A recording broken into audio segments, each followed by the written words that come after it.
Hey everybody, it's Anna. Time for the Thursday card and this week's tarot story. So today we have the Page of Wands. The page is the young energy, the student, the adventurer of the court cards. Wands are connected to the element of fire and are about feeling confident and inspired and engaged. So this is the youngster that's ready to take on adventure. He's following his spark. He's interested. He's in this vital flow of excitement and possibility. And when this card shows up, it tells me that we are looking for that energy in ourselves. We're looking for that sort of bright-eyed, bushy-tailed, young energy that says, yeah, what turns me on? What gets me excited? What kind of plugs in to my own vitality and purpose and passion. And I feel like this is a great card to show up after yesterday's card, which was the Four of Pentacles, which that was about like doing an energy audit, seeing where your energy is sort of being dispersed in the world in a way that doesn't really match your calling. And when you do it that way, it ends up being lost. The energy is sort of lost into the world, right?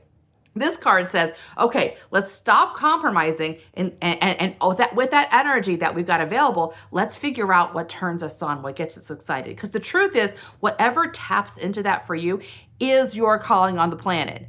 And even if you don't understand why, like let's say you're really engaged in like collecting rocks and you're like, how can that be my calling on the planet? Doesn't matter. We don't need to know yet, right? The page doesn't need to know. He's not saying, hey, how does that work together in the larger structure? He's just in for the experience, right? We want that young energy that doesn't need to know, isn't asking questions. It's just trusting the flow of spirit. So consider like where there's sparkles and twinkles in your life.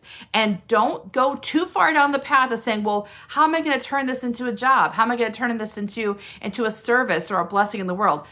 Don't do that. Just explore the twinkle. Just say yes to the twinkle and begin to make space for it in your life. Begin to look for more of it because that's always the key. That's always the compass, especially for body and heart intuitives. That is the compass that shows you that you're on the right trail. Trust the trail. That's what I like about the page. He doesn't assume he already knows everything. He's not old enough to say, we've never done it that way and I can't see how that works. He doesn't do that. He goes, well, here's some magic. Let's chase it down. That's the kind of energy you're looking for.